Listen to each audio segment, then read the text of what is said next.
आज का टॉपिक है हमारे पास zero vector and its properties. बच्चों नाम तो है इसका जीरो वेक्टर, यहाँ पे जीरो जो है वो रिप्रेजेंट कर रहा है मैग्नीट्यूड को, और वेक्टर इट मीन्स उसकी कुछ ना कुछ डायरेक्शन होगी। तो ये इसका रिप्रेजेंटेशन का वे। हमें बात आती है कि हमें इसकी जरूरत ही क्या है बच्चों इसको स्टडी करने की। Why is the need for the zero vector. बच्चों मान लो तुम्हारे पास दो वेक्टर है, तुम्हें दे दिया गया कि एक वेक्टर बी वेक्टर के इक्वल है, और तुमसे पूछा गया कि ए माइनस बी किसके इक्वल है, तो कैसे निकालोगे? इसका मतलब है ए और बी का मैग्नीट्यूड इक्वल है, वो दोनों की डायरेक्शन सेम है। अगर मैं इसको माइनस करूं तो बच्चों ऑब्वियस सी बात है मेरे पास कितना आएगा, जीरो। तो जीरो मतलब इनका मैग्नीट्यूड जीरो है, और डायरेक्शन क्या होगी, जो ए और बी की डायरेक्शन होगी वही मेरे पास क्या होगी, उस जीरो वेक्टर की डायरेक्शन भी वही होगी।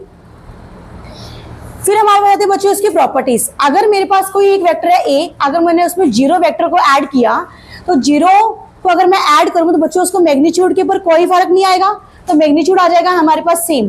तो डायरेक्शन भी जो ए और जीरो की डायरेक्शन होगी वही रिजल्टेंट की डायरेक्शन आ जाएगी। मेरे पास एक वेक्टर कोई भी एक रियल नंबर है लैम्डा, अगर मैंने उसको जीरो वेक्टर से मल्टीप्लाई किया देन मुझे क्या मिलेगा, जीरो वेक्टर। किसी भी नंबर को अगर आप जीरो से मल्टीप्लाई करोगे तो आपके पास जो आंसर आएगा वो जीरो ही आएगा, और डायरेक्शन क्या होगी, जो इसकी डायरेक्शन होगी। अगर आप एक स्केलर और एक वेक्टर को मल्टीप्लाई करोगे तो तुम्हें आंसर जो मिलेगा वो वेक्टर क्वांटिटी मिलता है। इसीलिए तुम्हें जब तुमने एक रियल नंबर और एक वेक्टर को मल्टीप्लाई किया तुम्हें आंसर में क्या मिला, एक वेक्टर क्वांटिटी। तो वेक्टर क्वांटिटी कौन सी होती है, जिसका मैग्नीट्यूड भी होगा और जिसकी डायरेक्शन भी होगी। तो मैग्नीट्यूड होगा जीरो और डायरेक्शन होगी ये। थर्ड पॉइंट कॉन्सेंट्रेट करेंगे इस पे, lambda A is equal to mu B. बच्चों यहाँ पे लैम्डा और जो म्यू है, यहाँ पे मेरे पास दो नॉन जीरो रियल नंबर है।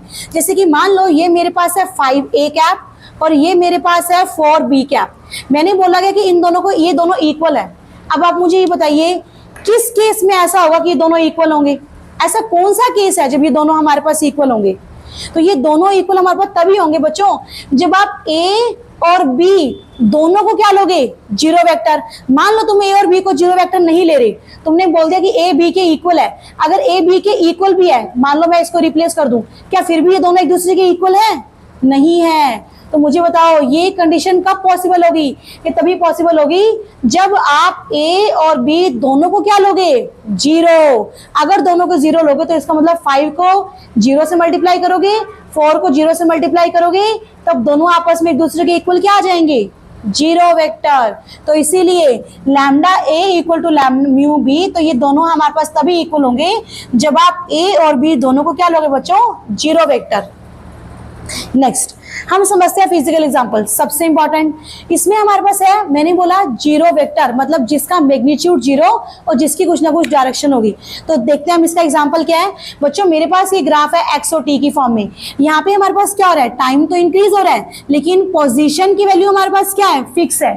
अगर मान लीजिए यहाँ पे मैं इसको 10 बोल दूं तो टाइम तो इंक्रीज होगा लेकिन तुम्हारा डिस्टेंस फिक्स है। अगर डिस्टेंस फिक्स है इसका मतलब वेलोसिटी क्या है, जीरो, क्योंकि वेलोसिटी का मतलब होता है distance by time, displacement by time. कितना डिस्प्लेसमेंट है, कितना डिस्टेंस चेंज हो रहा है, डिस्टेंस चेंज ही नहीं हो रहा, तो इसका मतलब वेलोसिटी जीरो।